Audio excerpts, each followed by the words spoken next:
to know Him and the power of His resurrection,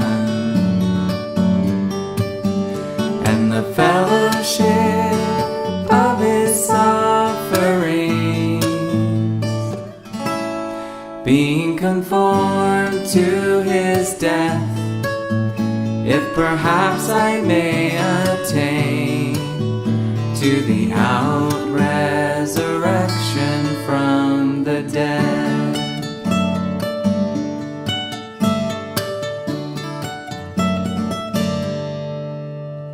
To know Him and the power of His resurrection, and the fellowship of His sufferings, being conformed to His death, if perhaps I may attain to the out-resurrection from the dead, from the dead. దేవుని నామానికి స్తోత్రం. అందరికీ వందనాలు. ఆదివారం ఉదయం దేవుని యొక్క సన్నిధిలోనికి మనందరం కూడా వచ్చి ఆయనను స్తుతించి ఆరాధించి ఆయన మాటలను ధ్యానం చేసుకోవడానికి దేవుడు మనకు అనుగ్రహించిన ఈ ప్రశస్త సమయమును బట్టి ఆయనకు కృతజ్ఞతాస్తుతులు చెల్లించవలసి ఉంది.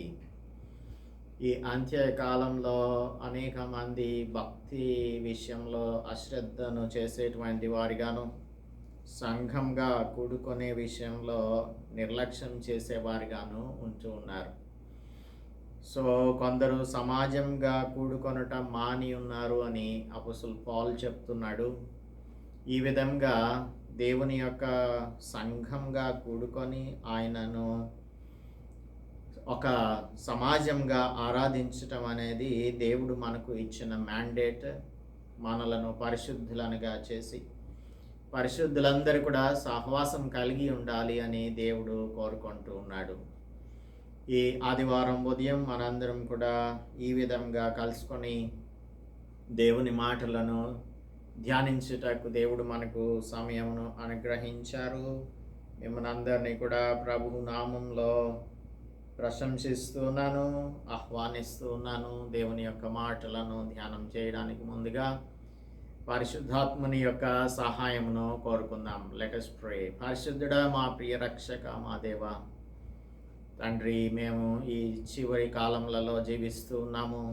నీతిమంతుడు ఇంకనో నీతిమంతుడుగాను, అపవిత్రుడు ఇంకనో అపవిత్రుడుగాను ఉంటూ ఉండేటువంటి విధంగా ప్రభువా ఆయన ఈ దినాలలో మేము ఇంకా పరిశుద్ధులంగా జీవించుటకు, మీకు సమీపంగా జీవించుటకు మాకందరికీ సహాయంను అనుగ్రహించమని, మా ప్రతి ఒక్కొక్కరితో కూడా ఈ ఉదయకాలమందు మాట్లాడమని క్రీస్తు యేసు పరిశుద్ధ నామములో ప్రార్థిస్తున్నాం తండ్రి. Amen. Good morning and welcome to the Sunday morning sermon. ఆదివారం సర్మన్కి మిమ్మల్ని అందరినీ కూడా ప్రేమపూర్వకంగా ఆహ్వానిస్తున్నాను. అపోస్తలుడు పౌలు ఫిలిప్పీయులకు రాసిన పత్రిక 3వ అధ్యాయంలో మొదటి 3 వచనాలు గత వారం మనం ధ్యానం చేసాం. ఇప్పుడు మనం 4వ వచనం నుంచి ధ్యానం చేద్దాం. ఒక డిబేట్ జరుగుతూ ఉంది. ఆ డిబేట్ని అపోస్తలుడు పౌలు ఆన్సర్ చేస్తూ ఉన్నాడు. ఈ 3వ అధ్యాయంలో మొదటి వచనంలో ప్రభువునందు ఆనందించుడి అంటున్నాడు. ఈ చాప్టర్ అంతా కూడా రిజాయిసింగ్ ఇన్ ద లార్డ్, ప్రభువునందు ఆనందించడం ఎలాగూ అనే దానిని అపోస్తలుడు పౌలు మనకు బోధిస్తున్నాడు. అయితే ఇక్కడ 3 విషయాలు చెప్తూ ఉన్నాడు. ఒకటి, కుక్కల విషయంలో జాగ్రత్తగా ఉండమంటున్నాడు. దుష్టులైన పనివారి విషయంలో జాగ్రత్తగా ఉండండి అంటున్నాడు. ఈ శరీర సంబంధమైన సున్నతిని గురించి అనేక మందికి బోధిస్తూ ఉన్నారు జూడైజర్స్, లేదంటే ధర్మశాస్త్ర ఉపదేశకులైన వారు. లాని, ధర్మశాస్త్రాన్ని పాటించాలని చెప్పేటువంటి వారు సున్నతిని ఆచరించితేనే రక్షణ సంపూర్ణంగా దొరకదు అని చెప్తూ ఉన్నారు. అసలు నిజమైన సున్నతి అంటే ఏంటి? నిజమైన సున్నతి యొక్క నిర్వచనాన్ని చెప్తున్నాడు 3వ వచనంలో. ఎందుకనగా శరీరమును ఆస్పదం చేసుకొనక దేవుని యొక్క ఆత్మ వలన ఆరాధించుచు క్రీస్తు యేసునందు అతిశయపడుచున్న మనమే సున్నతి ఆచరించువారం. ఆత్మ వలన ఆరాధించుచు. దేవుని ఆరాధించేవారు ఆత్మతో ఆరాధించాలి. శరీరంతో ఆరాధించటం కానీ, ప్రాణంతో ఆరాధించటం కానీ ఏమాత్రము కూడా దేవునికి ఇష్టమైన రీతిలో ఆరాధన కానే కాదు. మనం ప్రాణంతో కూడా దేవుని ఆరాధించేటువంటి వారంగా ఉంటాం. అంటే ఆత్మలో నుండి మనకు ఆరాధన రాదు.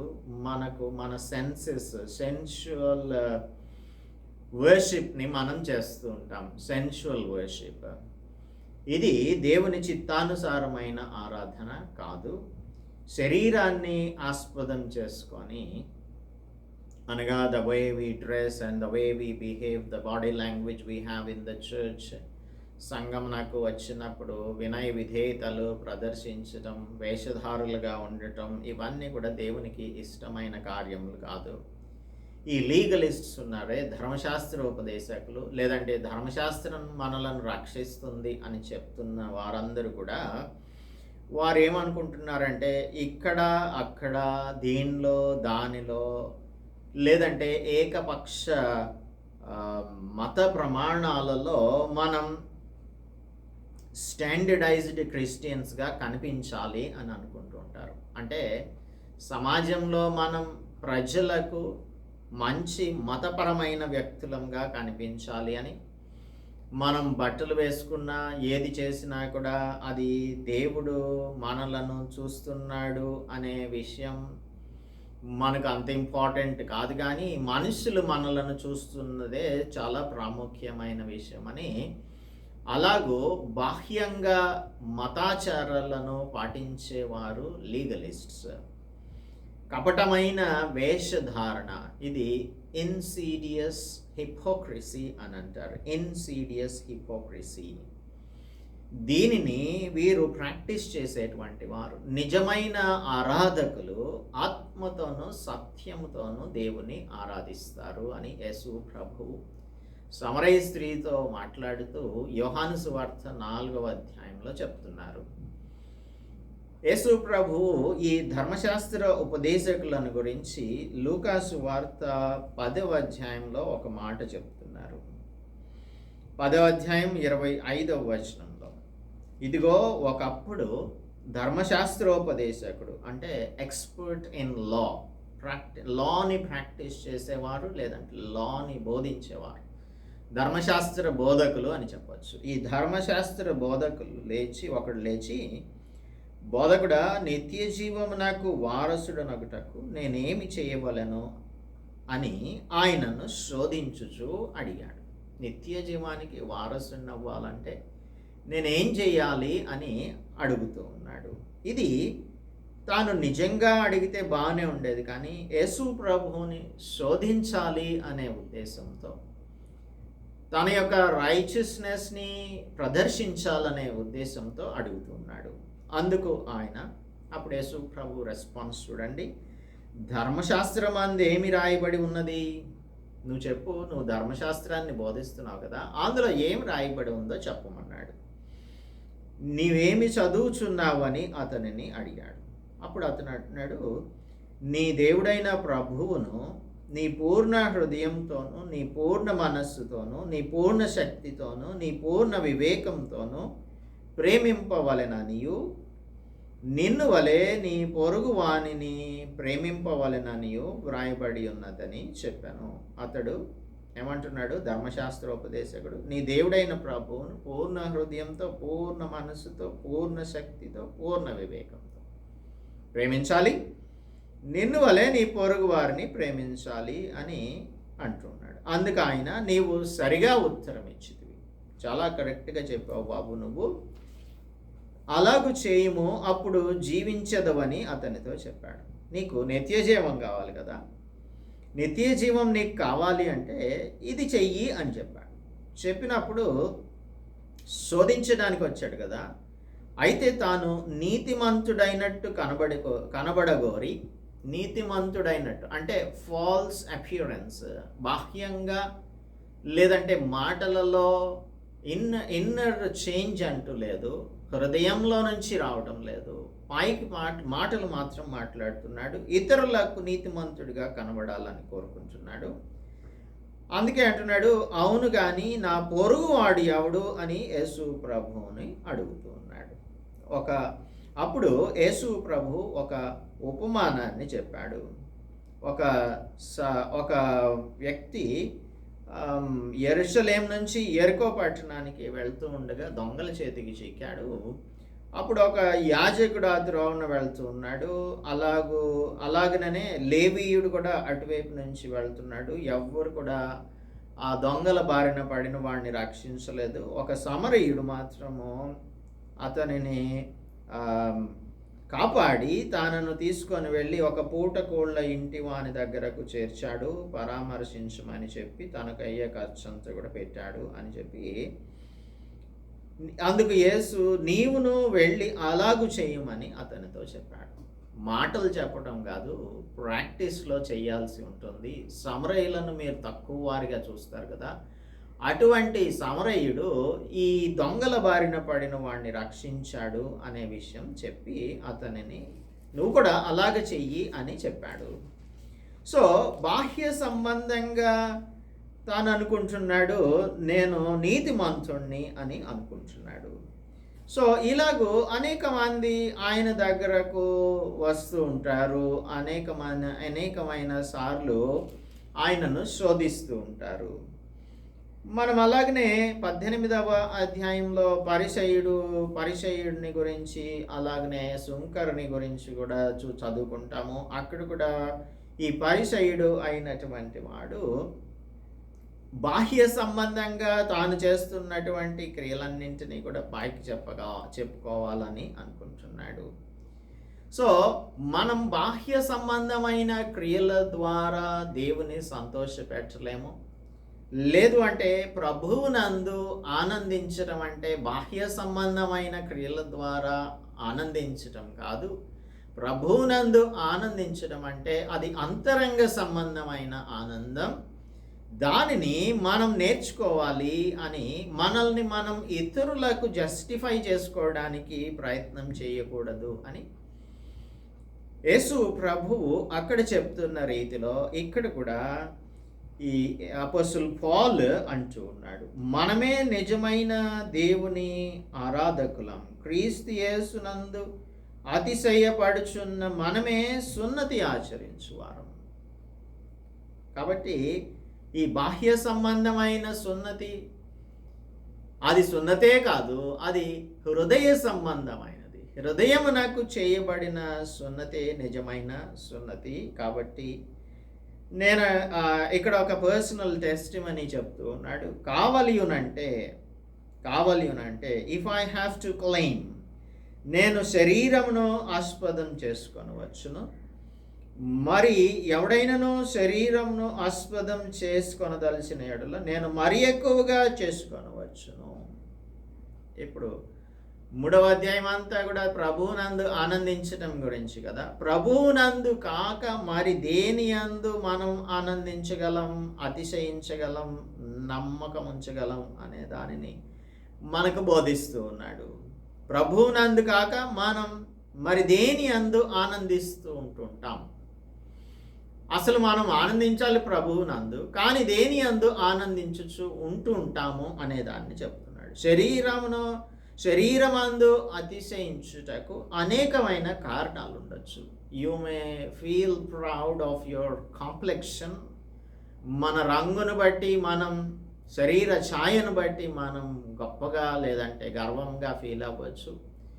లేదంటే మనం మ్యాష్ లాగా కనిపిస్తే మనం దానిని బట్టి అతిశయించవచ్చు. లేదు అంటే అందంగా ఉంటే, హ్యాండ్సమ్గా ఉంటే దానిని బట్టి మనం అతిశయించవచ్చు.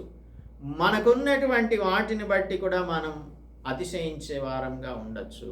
మన ధనాన్ని బట్టి, మన చదువును బట్టి, మనకున్న స్తోమతను బట్టి, ఈ విధంగా మనమంతా కూడా అతిశయించేటువంటి వారంగా ఉంటాం.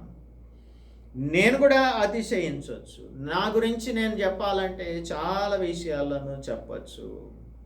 మనకి ఏమాత్రము కూడా ఎన్నిక చేయదగినవి కానివి అనేకములు ఉంటుంటాయి. కొలసీలకు రాసిన పత్రిక 2:23లో చెప్తాడు. ఇది సెల్ఫ్ ఇంపోజ్డ్ రిలీజన్. మనం మత ఆచారాలను అనుసరిస్తున్నాము అనే సాటిస్ఫాక్షన్తో చాలామంది జీవిస్తూ ఉంటారు. మతాచారాలు లేదు అంటే రిలీజియస్ ట్రెడిషన్స్ చాలా ఉంటుంటాయి. అదేంటంటే మనం రెగ్యులర్గా చర్చ్కి వెళ్ళటం, తర్వాత రెగ్యులర్గా ఆఫరింగ్స్ ఇవ్వటం, రెగ్యులర్గా చర్చ్లో అన్నింటికి సహకారులంగా ఉంటాం. ఇలాగో అనేకమైన పనులను చేస్తూ ఉండవచ్చు. ఇవన్నీ కూడా ఒక ఆచారబద్ధమైన రీతిలో చేయటం అనేది దేవుణ్ణి యందు ఆనందించడం కాదు, లేదంటే దేవుడు వీటి యందు సంతోషించడు. ఇవన్నీ కూడా ఎన్నిక చేయదగినటువంటి విషయాలు. తర్వాత ఫాల్స్ హ్యూమిలిటీ, కపటమైన వినయాన్ని చూపిస్తూ ఉంటాం. బయట మన యొక్క ప్రవర్తన సంఘమునకు వెళ్ళినప్పుడు, లేదంటే సంఘస్థులను కలుసుకున్నప్పుడు మన ప్రవర్తన చాలా అపోజిట్గా ఉంటూ ఉంటాయి, వ్యతిరేకంగా ఉంటూ ఉంటాయి. ఇంకా శరీరమును కష్టపెట్టుకునే పనులు, నెగ్లిజెన్స్ ఆఫ్ ద బాడీ. మన శరీరాన్ని మనం కష్టపెట్టుకుంటే తద్వారా మనం దేవుని సంతోషపెట్టవచ్చు అని అనుకుంటూ ఉంటాం. ఇవన్నీ కూడా సెల్ఫ్ ఇంపోజ్డ్ రిచువలిస్టిక్ భక్తి అన్నమాట. భక్తి, ట్రెడిషనల్ భక్తి దీనిని మనం అనొచ్చు. సో ఇటువంటి వాటి యందు మనం అతిశయించే వారంగా ఏమాత్రము ఉండకూడదు. అపోస్తలుడు పౌలు తనను గురించి శరీర సంబంధంగా అతిశయించాలి అంటే అనేకమైన సంగతులను చెప్పచ్చు. క్రీస్తు కావలియునంటే నేను శరీరాన్ని ఆస్పదం చేసుకోవచ్చు. 5వ వచనం, 8వ దినమున సున్నతి పొందితిని. లేవియకాండం 12వ అధ్యాయం 3వ వచనం చెప్తూ ఉంది. దీని ప్రకారంగా 8వ దినమున బిడ్డకు సున్నతి చేయవలసి ఉంటుంది. మగపిల్లలందరికీ కూడా యూదా మతంలో వారు సున్నతిని చేయాల్సి ఉంటుంది. సో నేను కూడా 8వ దినమున సున్నతి పొందితిని. ఇశ్రాయేలు వంశపు వాడనైతిని. ఇశ్రాయేలు వంశానికి చెందినవాడు, బెన్యామీను గోత్రంలో పుట్టినవాడు. బెన్యామీను గోత్రం ఏంటంటే యాకోబు నాకు అతి ప్రియమైన భార్య రేచల్కి, అనగా రాహేలు నాకు జన్మించిన 2వ కుమారుడు బెన్యామీను. ఈ బెన్యామీను రేచల్ సన్ కదా. ఇతనికి కుమారునిగా ఈమెకు రేచల్కి కుమారునిగా పుట్టినవాడు. ఇది ఈ ఇజ్రాయేలు రాజ్యం 2గా విడిపోయినప్పుడు రాజులు మొదటి గ్రంథం 12:21లో ఇజ్రాయేల్ రాజ్యం ఉత్తర భాగంగాను దక్షిణ భాగంగాను విడిపోయినప్పుడు 10 గోత్రముల వారు ఉత్తర భాగంలోనికి వెళ్ళిపోయారు. దానిని ఇజ్రాయేల్ ప్రాంతం అని పిలుస్తూ ఉంటాము చరిత్రలో. ఆ సదర్న్ కింగ్డమ్ ఉంది, దానిని యూదా రాజ్యం అని పిలుస్తూ ఉన్నాము. ఆ యూదా రాజ్యంలో యూదా గోత్రానికి సంబంధించిన వారు, తర్వాత ఇంకా ఒక్క గోత్రికులు అనగా బెన్యామీను గోత్రికులు వీరితో పాటుగా యూదా ప్రాంతంలో ఉండిపోయారు. సో యూదా గోత్రంతో కలిసి ఉన్నవారు, లేదంటే డేవిడిక్ హౌస్లో పార్ట్ అండ్ పార్సల్గా ఉంటున్నవారు ఇశ్రాయేల్ గోత్రములలో 10 గోత్రముల వారు కాకుండా ఈ ఒక్క గోత్రం వారు యూదా గోత్రంతో కలిసి ఉండటం అనేది అది ఒక అతిశయ కారణం కావచ్చు. హెబ్రీయుల సంతానమై నేను హెబ్రీయుడనై ఉన్నాను. ఇప్పుడు ఒక ఎగ్జాంపులరీ జ్యూగా నేను ఉంటూ ఉన్నాను. కొందరు యూదులైనటువంటి వారు అపోస్తలుడు పౌలు ఉంటున్న సమయంలో వారు గ్రీక్ కల్చర్ని చాలా ఎక్కువగా అడాప్ట్ చేసుకుంటూ ఉండేవారు. గ్రీక్స్ అనేవారు ఎప్పుడు కూడా జ్ఞానాన్ని వెతుకుతూ ఉంటారు కాబట్టి మనం జ్ఞానవంతులంగా ఉండాలనే ఉద్దేశంతో అటువంటి కల్చర్ని బాగా ఆ కల్చర్ని అబ్జార్బ్ చేసుకొని లేదంటే ఆ కల్చర్ని ఇన్కల్కేట్ చేసుకోవాలని అనుకుంటూ ఉండేవారు. ఇంకా కొందరు యూదులు అయితే కాస్మెటిక్ సర్జరీ చేయించుకుని ఆ సున్నతిని రివర్స్ చేసేసుకునేటువంటి వారు. అటువంటి యూదులు ఆ దినాలలో ఉంటున్నప్పుడు నేను ఒక ఎగ్జాంపులరీ జ్యూగా, ఎగ్జాంపులరీ హీబ్రూగా ఉంటున్నాను. ధర్మశాస్త్రం విషయమై పరిసయ్యుడనై ఆసక్తి అపోస్తలుడు పౌలుకి చాలా ఎక్కువ ఆసక్తి ఉండేది. ధర్మశాస్త్రమును పరిసయ్యులు టీచర్స్గా బోధిస్తూ ఉండేవారు. అయితే అపోస్తలుడైన పౌలు గమలీయేలు పాదముల వద్ద తాను తన యొక్క పెడిగ్రీని చెప్పుకోవాలి అంటే వంశావళిని గురించి లేదంటే తన వంశముని గురించి గొప్పగా చెప్పుకోవాలి అంటే 22వ అధ్యాయంలో అపోస్తలుల కార్యముల గ్రంథంలో చెప్తూ ఉన్నాడు. కిలికియలోని తార్సులో పుట్టిన యూదుడను, అయితే ఈ పట్టణంలో గమాలియేలు అనే ఒక ధర్మశాస్త్రోపదేశకుడు ఉన్నాడు. ఆయన దగ్గర ఆయన పాదముల యొద్ద పెరిగాను. మన పితరుల ధర్మశాస్త్ర సంబంధమగు నిష్ఠయందు అయ్యాను. మీరందరూ నేడు ఉన్న ప్రకారం దేవుని గూర్చి ఆసక్తుడనై ఉన్నాను. ఇక్కడేమంటున్నాడు? ధర్మశాస్త్ర విషయమై పరిసయ్యుడనై, ఆసక్తి విషయము సంఘమును హింసించువాడనై. ఏం చేస్తున్నాడు? 14వ వచనం 22:4లో ఈ మార్గంలోనున్న పురుషులను స్త్రీలను బంధించి చెరసాలలో వేయించుచు మరణం వరకు హింసించాడు. ఇందును గురించి ప్రధాన యాజకుడును పెద్దలందరూ నాకు సాక్షులై ఉన్నారు. నేను వారి వలన సహోదరుల యొద్దకు పత్రికలు తీసుకొని దమస్కులోని వారిని కూడా బంధించి దండించుటకై యెరూషలేము నాకు తేవలెనని అక్కడికి వెళ్తిని. ఇది తన యొక్క ఆసక్తి. ఎలాంటి ఆసక్తి అంటే సంఖ్యాకాండం గ్రంథంలో ఫీనెహాసు ఎప్పుడైతే ఇశ్రాయేలీలు షిత్తీములో దిగి ఉన్నారో వారు మోయాబు స్త్రీలతో వ్యభిచారించే వారిగా ఉన్నారు.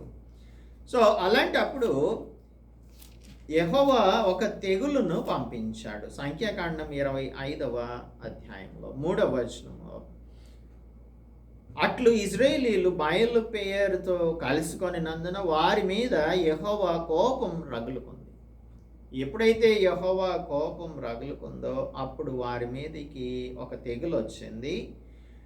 అప్పుడు ఫీనెహాసు ఏం చేశాడు చూడండి 8వ వచనంలో, సమాజం నుండి ఎలియాజరు కుమారుడైన ఫీనెహాసు అది చూచి సమాజం నుండి లేచి ఈటెను చేత పట్టుకొని పడక చోటికి ఆ ఇశ్రాయేలీయుని వెంబడి వెళ్ళి, అంటే అక్కడ జిమ్రీ అని ఒక ఇశ్రాయేలీయుడు ఉన్నాడు. ఆ జిమ్రీ అనే ఇశ్రాయేలీయుడు ఒక మిద్యాను స్త్రీని, కోస్బీ అనే మిద్యాను స్త్రీని తీసుకొని వచ్చి గుడారంలో వ్యభిచరించుచు ఉన్నప్పుడు వెళ్ళి వారిద్దరిని కూడా, ఆ స్త్రీని ఇశ్రాయేలీని కడుపులో గుండా దూసి పోవునట్లు పొడి చేశాడు.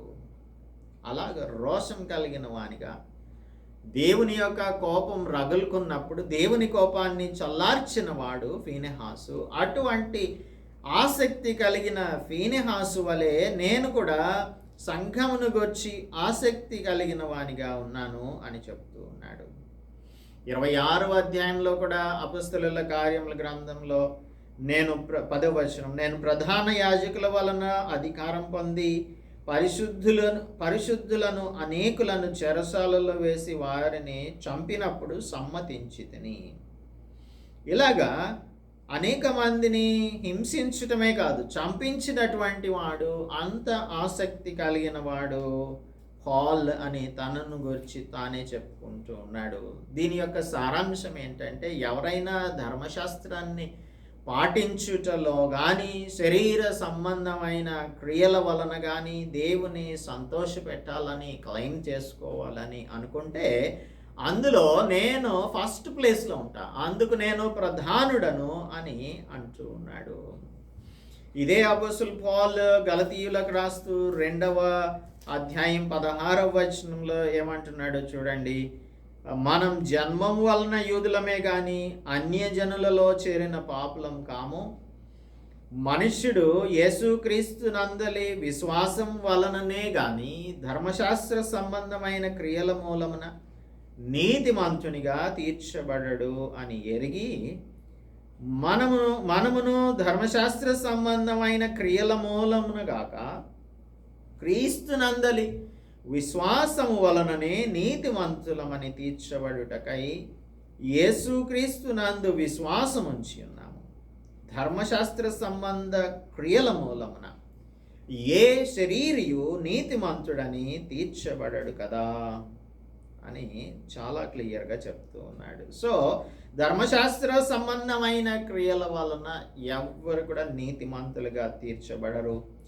యేసుక్రీస్తునందలి విశ్వాసం వలన మాత్రమే నీతిమంతులుగా తీర్చబడతారు అని మనందరికీ తెలుసు కదా. అలాంటప్పుడు ఈ శరీర సంబంధమైన సున్నతిని ఆచరించేవారు నిజమైన దేవుని బిడ్డలు, ప్రభువునందు ఆనందించేవారు ఏమాత్రమును కానే కారు అని, ఇంకా ధర్మశాస్త్రము వలన నీతి విషయమై అనింద్యుడిగా ఉన్నాను అని చెప్తున్నాడు. 7వ వచనం, అయినను ఏవేవి నాకు లాభకరములై ఉండెనో వాటిని క్రీస్తు నిమిత్తం నష్టంగా ఎంచుకొంటిని. Counting loss for Christ. ఇక్కడ ఒక స్పిరిచువల్ అరిథమెటిక్లో అనగా ఆత్మీయ గణితంలో ఎక్స్పర్ట్ లాగా మాట్లాడుతూ ఉన్నాడు. ఏవేవి లాభకరమై ఉండెనో.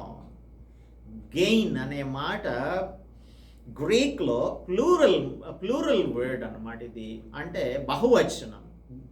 గెయిన్ అని అంటే సో ఏవేవి లాభకరములై ఉండెనో అంటున్నాడు, అందుకే ప్లూరల్గా చెప్తున్నాడు. వాటిని క్రీస్తు నిమిత్తం నష్టంగా ఎంచుకుంటున్నాను. Various gains are counted as one big loss. దానిని వాటన్నింటినీ కూడా నేను నష్టంగా ఎంచుకుంటున్నాను.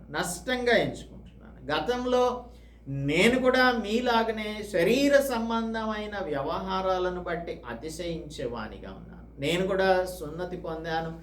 ధర్మశాస్త్ర విషయంలో నేను అనింద్యుడిగా ఉన్నాను. గమాలియేలు పాదముల యొద్ద ధర్మశాస్త్రాన్ని నేర్చుకున్నాను. ఇంకా అనేకమైన పనులు నాకు శరీర సంబంధమైనటువంటి పనులలో నిష్ఠాతునిగా ఉన్నాను, హింసిస్తూ ఉన్నాను. ఎవరు అంటే యూదా మతాన్ని వ్యతిరేకించే వారిని అందరినీ కూడా నేను వ్యతిరేకించేటువంటి వానిగా ఉన్నాను. ఎంత ఆసక్తి కలిగిన వానిగా ఉన్నాను.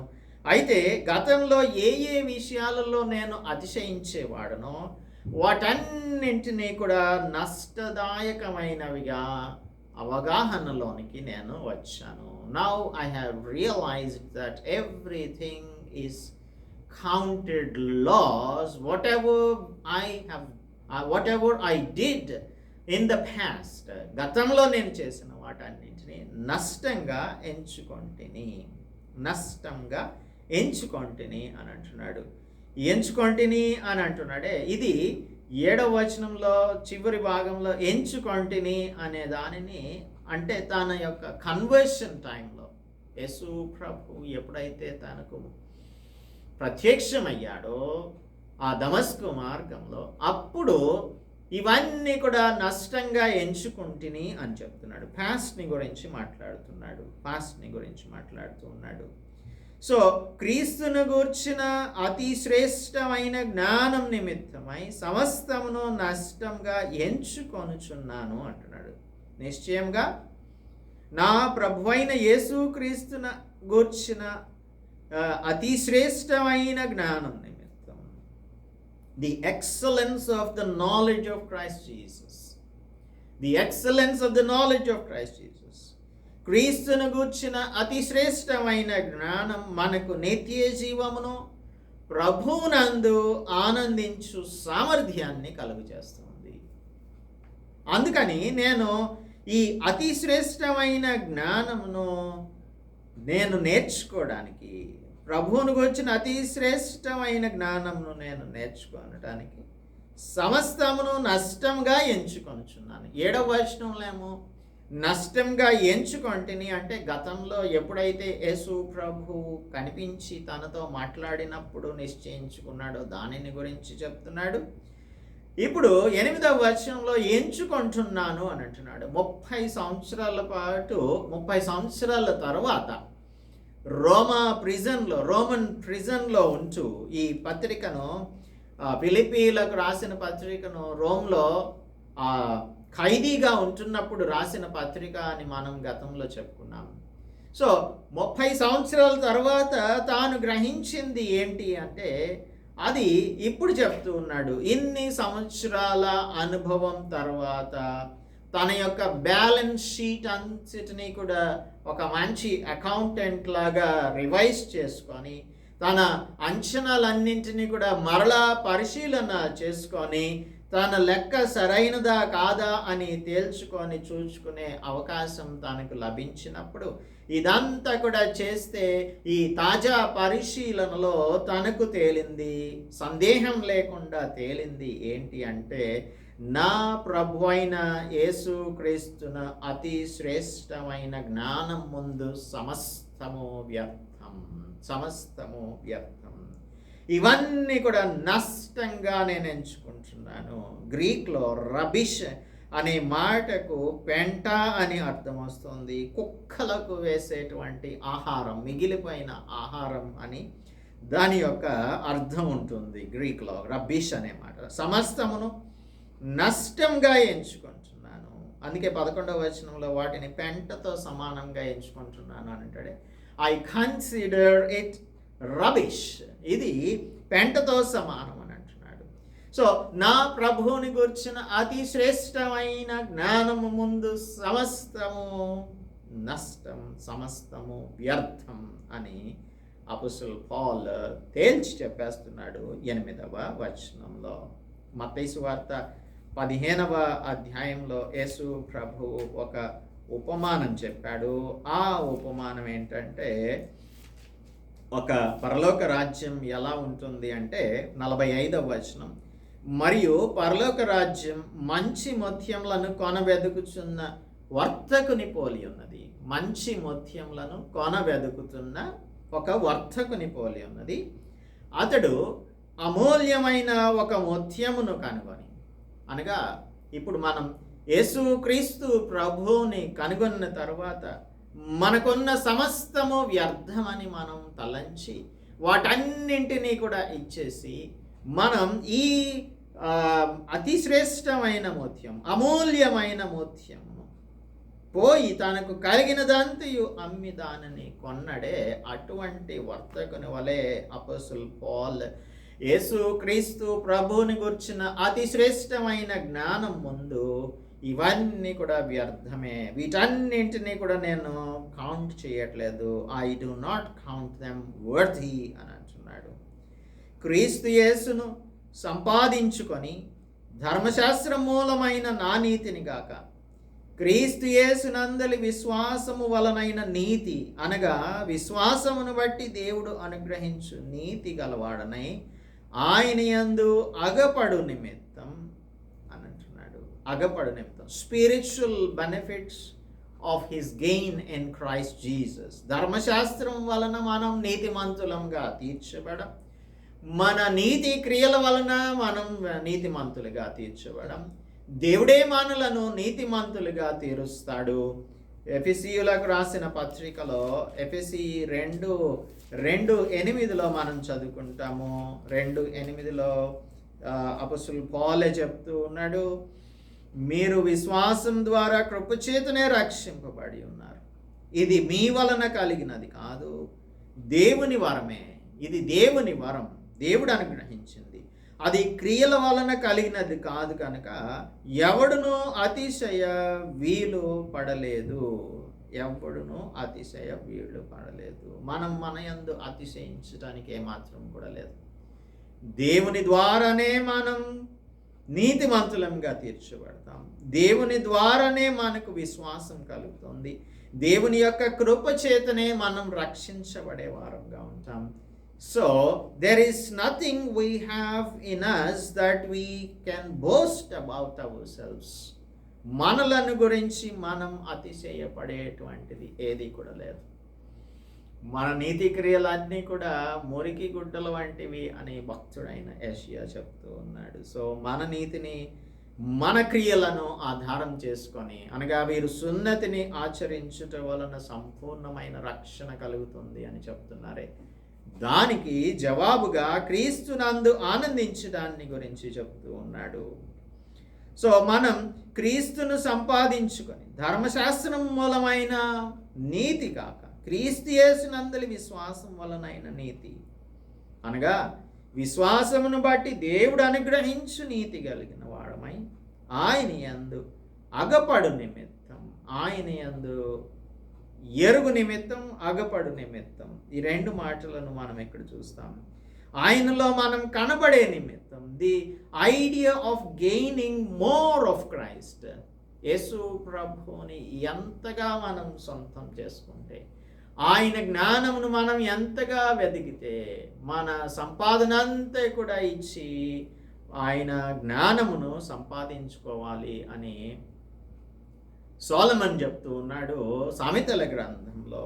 మనకున్నదంతా కూడా ఇచ్చేసి, ఎలాగైతే ఈ వర్తకుడు తన దగ్గర ఉన్నదంతా కూడా అమ్మేసి ఈ మంచి అమూల్యమైన ముత్యాన్ని కొనుక్కున్నాడో, అటువంటి అమూల్యమైన క్రీస్తు ప్రభు యొక్క జ్ఞానమును మనం సంపాదించుకోవాలి అని అపోస్తలుడు పౌలు చెప్తూ ఉన్నాడు ఇక్కడ.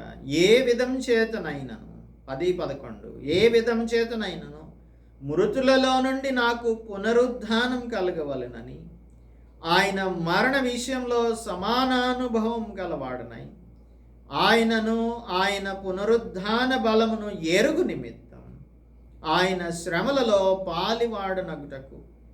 అగుట ఎట్టిదో ఎరుగు నిమిత్తం సమస్తమును నష్టపరుచుకొని వాటిని పెంటతో సమానంగా ఎంచుకుంటున్నాను. Paul's experience of a personal relationship with Christ Jesus, that I may know him, ఆయనను ఎరుగు నిమిత్తం. ఎరగడం అంటే ఆయనను గురించిన చరిత్రను, ఆయన పుట్టు పూర్వత్రాలను తెలుసుకోవడం కాదు, ఆయన ఎటువంటి వాడు అనే దానిని తెలుసుకోవడం కాదు, ఆయన ఏమి సిద్ధాంతాలను బోధించాడు అని చెప్పుకోవడం కాదు. అయితే ఆయనను ఎరగడం అంటే we must have deep, rich and joyful personal nearness with him. ఆయనతో మనం లోతైన అనుభవం కలిగిన వారంగా, చాలా అమూల్యమైనటువంటి అనుభవం కలిగిన వారంగా, పర్సనల్ ఎక్స్పీరియన్స్ని కలిగినటువంటి వారంగా, ఆయనతో సన్నిహితంగా జీవించినప్పుడు మాత్రమే ఇది సాధ్యమవుతుంది అని అంటూ ఉన్నాడు అపోస్తలుడు పౌలు. ఇర్మియా గ్రంథం 9వ అధ్యాయం 14వ వచనంలో 24వ వచనంలో రాయబడి ఉన్నటువంటి మాట ఏంటి అంటే, అతిశయించువాడు దేనిని బట్టి అతిశయింపవలెననగా భూమి మీద కృప చూపుచు నీతి న్యాయములను జరిగించుచున్న యెహోవాను నేనే అని గ్రహించి నన్ను పరిశీలనగా తెలుసుకొనుటను బట్టియే అతిశయింపవలెను. అట్టి వాటిలో నేను ఆనందించువాడనని యెహోవా సెలవిచ్చుచున్నాడు. అది ఆయన సెలవిస్తున్నాడు. కనుక మనం యెహోవాను నేనే అని గ్రహించి, ఆయనే అని గ్రహించి పరిశీలనగా తెలుసుకోవాలి. దానిని బట్టే మనం అతిశయించేటువంటి వారంగా ఉండాలి. కొలసీలకు రాస్తూ అపోస్తలుడు పౌలు అంటున్నాడు, 1వ అధ్యాయం 24వ వచనంలో, 1వ అధ్యాయం 24, ఇప్పుడు మీ కొరకు నేను అనుభవించుచున్న శ్రమల యందు సంతోషించుచు సంఘం అను ఆయన శరీరం కొరకు క్రీస్తు పడిన పాట్లలో కొదువైన వాటి యందు అంటే క్రీస్తు పడిన పాట్లలో కొదువైన వాటి యందు, ఏంటి ఆ కొదువైనదో చెప్దాం, విందాం ఇప్పుడు. నా వంతు నా శరీరమును సంపూర్ణం చేయుచున్నాను అంటున్నాడు. What is lacking in what the Lord Jesus has done. Yesu ప్రభు చేసిన వాటిలో కొదువైనది ఏంటి అని అంటే అది సువార్తీకరణ. ఆ సువార్తీకరణను ఇవాంజలైజేషన్ని నేను చేస్తూ ఉన్నాను. ఆయన పునరుత్థాన బలమును ఎరుగు నిమిత్తం ఆయన శ్రమలలో అగుట ఎట్టిదో ఎరుగు నిమిత్తం ఇది తెలుసుకున్నాడు. ఇది ఏంటి అంటే నేను ఆయన శ్రమలలో పాలివాడిని అవ్వాలి అంటే ఐ హ్యావ్ టు ఇవాంజలైజ్. అది నేను కోరుకున్నటువంటిది, దేవుడు నాకు అనుగ్రహించిన ఆసక్తి. అది వాటి నిమిత్తం సమస్తమును నష్టపరుచుకొని పెంటతో సమానంగా ఎంచుకొనుచున్నాను. So there are no two Christs. Easy going Christ for easy going Christians. అంటే తేలికగా తీసుకునేటువంటి వారికి, క్రైస్తవ్యాన్ని తేలికగా తీసుకునే వారికి తేలికగా పోయేటువంటి క్రీస్తు ప్రభు ఉండడు. సఫరింగ్ అండ్ టాయిలింగ్ క్రిస్టియన్స్ కోసం, ఎక్సెప్షనల్ క్రిస్టియన్స్ కోసం వేరొక యేసు క్రీస్తు ప్రభు ఉండడు. There is only one Christ who suffered for us on the cross. ఆయన మనలను మరణం నుంచి విడిపించడానికి ఆయనే మన కోసం సిలువలో మరణించి తిరిగి పునరుత్థానుడిగా లేచాడే. ఆ క్రీస్తు ప్రభు యొక్క పరిచారకులంగా మనం పరిచారకులంగా జీవించాలి. అందుకే అపొస్తలుడు పౌలు ఈ ఉదయకాలమందు మనతో చెప్తున్నది, కొరింథీయులకు రాసిన పత్రికలో మొదటి పత్రిక 11వ అధ్యాయం 1వ వచనంలో, నేను క్రీస్తును పోలి నడుచుకొనుచున్న ప్రకారం మీరును నన్ను పోలి నడుచుకొనుడి. మీరు అన్ని విషయములలో నన్ను జ్ఞాపకం చేసుకొనుచు నేను మీకు అప్పగించిన కట్టడలను గైకొనుచున్నారని మిమ్మును మెచ్చుకొనుచున్నాను. సో ఆయనను పోలి, క్రీస్తును పోలి పాల్ ఎలా నడుచుకుంటున్నాడో, పాల్ని పోలి మనం కూడా నడుచుకోవడానికి ఈ ఉదయకాలమందు మనలను అపొస్తలుడు పాల్ ఆహ్వానిస్తూ ఉన్నాడు. ఆ విధంగా మనందరం కూడా క్రీస్తును పోలి నడుచుకుంటున్న పాల్ ఏవైతే ఇక్కడ బోధిస్తూ ఉన్నాడో అనేకమైన క్యాల్కులేషన్స్ని చేసి ఒక గుడ్ స్పిరిచువల్ అరిథమెటిక్ నేర్చుకున్న వానిలాగా, ఎక్స్పర్ట్ లాగా మనకి చెప్తూ ఉన్నాడు. ఇవన్నీ కూడా వ్యర్థమైనవి. ప్రభు అయిన యేసు క్రీస్తుని గురించిన అతి శ్రేష్టమైన జ్ఞానం ఉంది. సమస్తము వ్యర్థం. వాటిని మనం పెంటతో సమానంగా ఎంచుకోవాలి. అంతేగాని ఏకపక్షమైన మత ప్రమాణాలను, ఆర్బిట్రరీ రిలీజియస్ స్టాండర్డ్స్ని మనం పాటించే వారంగా కాక నిజమైన దేవుని బిడ్డలు, ఆయన యందు ఆనందించేటువంటి వారు ఆయన కొరకు సమస్తాన్ని నష్టంగా ఎంచుకుంటారు. ఆ విధంగా ఎంచుకునేవానిగా నీవు ఉన్నవా? అయితే ఈ ఉదయకాలం అందే దేవుడు నిన్ను చూస్తూ ఉన్నాడు. ఆయన నిన్ను గమనిస్తూ ఉన్నాడు. నీ యొక్క జీవితాన్ని పరిశీలిస్తూ ఉన్నాడు. ఆయన ఎదుట నీవు సరి అయిన వానిగా కనిపిస్తున్నావా, సరి అయిన దానిగా కనిపిస్తున్నావా అనేది పరిశీలన చేసుకో.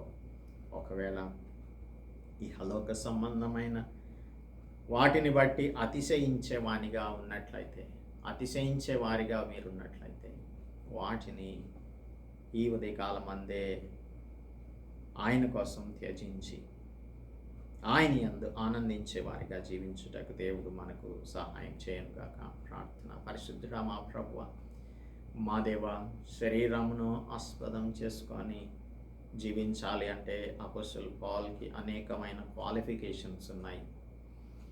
శరీరాన్ని ఆస్పదం చేసుకుంటే ఆత్మలో ఆరాధించలేము.